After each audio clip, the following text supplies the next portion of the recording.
আসসালামু আলাইকুম। সকলকে তাজিবস একাডেমিতে স্বাগতম। তো আজকে আমরা টেন্সের ৩য় পর্ব বা 3rd নাম্বার লেকচারটা দেখব। চলো দেরি না করে শুরু করা যাক। সো আজকে আমাদের লেকচারটা হচ্ছে পারফেক্ট টেন্স নিয়ে। পারফেক্ট টেন্স হচ্ছে আবার ৩ প্রকার। Present perfect, past perfect, future perfect. চলো শুরু করা যাক। প্রেজেন্ট পারফেক্ট যখন কোনো ভার্বের কাজ এইমাত্র শেষ হয়েছে এবং ইহার ফল এখনো আছে এরও বোঝায় তখন ইহা প্রেজেন্ট পারফেক্ট টেন্স হয়। আচ্ছা, তো প্রেজেন্ট পারফেক্ট টেন্স স্ট্রাকচারটা কি? সাবজেক্ট প্লাস হ্যাভ অথবা has plus verb 3 plus object plus extension. আমি গত ভিডিওতেও বলেছিলাম যে আমাদের ভার্বের মধ্যে 3টা ফর্ম হয়, ভার্ব 1, ভার্ব 2, ভার্ব 3। যেরকম গো এর ক্ষেত্রে, গো এর ক্ষেত্রে আমাদের ভার্ব 1 হচ্ছে গো, ভার্ব 2 হচ্ছে ওয়েন্ট এবং ভার্ব 3 হচ্ছে গন। তো সেই ক্ষেত্রে আমরা সবসময় যখন আমরা প্রেজেন্ট পারফেক্ট বা পারফেক্ট টেন্স নিয়ে আলোচনা করব তখন আমাদের অবশ্যই ভার্বটাকে কি ফর্ম ইউজ করতে হবে? V3 ফর্ম বা হচ্ছে পাস্ট পার্টিসিপল ফর্মে আমাদেরকে সবসময় ইউজ করতে হবে। আচ্ছা, তাহলে স্ট্রাকচারটা কি? Subject plus have has plus V3 plus object plus extension. চলো এক্সাম্পলসগুলো দেখা যাক। Nahid has gone to school. ও, এখানে তো একটা জিনিস বলতে ভুলে গিয়েছি। আমরা সাবজেক্টের পরে কখন হ্যাভ নিব আর সাবজেক্টের পরে কখনই বা হ্যাজ নিব।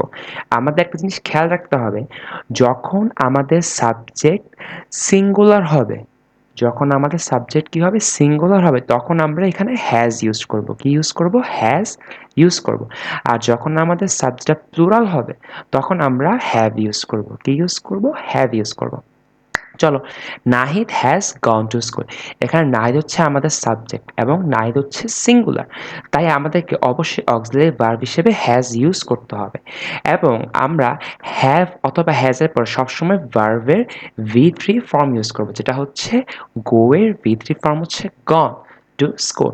তারপরে উই হ্যাভ প্লেড ফুটবল। এখানে উই হচ্ছে আমাদের সাবজেক্ট এবং উই এর পরে আমাদের অক্সিলারি ভার্ব হিসেবে অবশ্যই হ্যাজ নিতে হবে। যেহেতু উই হচ্ছে প্লুরাল তাই আমাদেরকে এখানে কি নিতে হবে? হ্যাভ নিতে হবে। আম সরি, আমি হ্যাজ বলছি নাকি আমার ঠিক খেয়াল নেই, বাট এখানে অবশ্যই হ্যাভ নিতে হবে আমাদেরকে। উই যেহেতু আমাদের এখানে প্লুরাল তাই আমাদেরকে অবশ্যই এখানে হ্যাভ নিতে হবে। উই হ্যাভ প্লেড, যেহেতু আমাদের এখানে ভার্বের V3 ফর্ম ব্যবহার করতে হলে অবশ্যই আমাদের এখানে কি নিতে হবে? প্লেড নিতে হবে। We have played football. তারপর Raju has sung a song. Raju, এখানে হচ্ছে আমাদের সাবজেক্ট রাজু, যেটা হচ্ছে সিঙ্গুলার, তাই অবশ্যই আমাদেরকে এখানে হ্যাজ নিতে হবে এবং আমাদের অবশ্যই এখানে ভার্বের V3 ফর্ম ব্যবহার করতে হবে। এখন সিং এর V3 ফর্ম হচ্ছে সাং। সিং, স্যাং, সাং। সিং, স্যাং, সাং। তো অবশ্যই আমাকে সাং ব্যবহার করতে হবে। তাহলে Raju has sung a song. এটাই হচ্ছে আমাদের পারফেক্ট টেন্সের স্ট্রাকচারটা। স্ট্রাকচারটা কি? Subject plus have has plus verb 3 plus object plus extension. Nahid has gone to school. We have played football. Raju has sung a song. তারপর চলো যাওয়া যাক। পাস্ট পারফেক্ট, অতীতকালে দুটি কাজের মধ্যে একটি আগে ও একটি অধিকতর পরে সংঘটিত হয়েছে এরূপ বোঝালে যেটি অধিকতর আগে সংঘটিত হয়েছিল সেটির পাস্ট পারফেক্ট টেন্স এবং যেটি অধিকতর পরে সংঘটিত হচ্ছে সেটি পাস্ট ইনডিফিনিট টেন্স হয়। কথাটা অনেক সহজ। অতীতকালে দুটা কাজ হচ্ছে, তার মধ্যে যেটা প্রথমে হবে সেটা হচ্ছে পাস্ট পারফেক্ট টেন্স এবং যেটা পরে সংঘটিত হবে সেটা হচ্ছে পাস্ট ইনডিফিনিট টেন্স। যেহেতু আমি তোমাদেরকে প্রথম ভিডিওতে পাস্ট ইনডিফিনিট টেন্সটা পড়িয়ে দিয়েছি, আজকে আমি সেটা নিয়ে আলোচনা করব না। আজকে শুধু আমরা পারফেক্ট টেন্স অর্থাৎ পাস্ট পারফেক্ট টেন্স নিয়ে আলোচনা করব। পাস্ট পারফেক্ট টেন্সের স্ট্রাকচারটা হচ্ছে subject plus had plus verb 3 plus object plus extension. চলো এক্সাম্পলগুলো দেখা যাক। Nahid had gone to school. এখানে নাহিদ হচ্ছে আমাদের সাবজেক্ট এবং এর সাথে অক্সিলারি ভার্ব হিসেবে আমাদেরকে অবশ্যই হ্যাড নিতে হবে এবং যেহেতু সবসময় রুলস অনুযায়ী ভার্বের V3 ফর্ম ব্যবহৃত হবে তাহলে আমরা এখানে গো এর V3 ফর্ম গন নিব।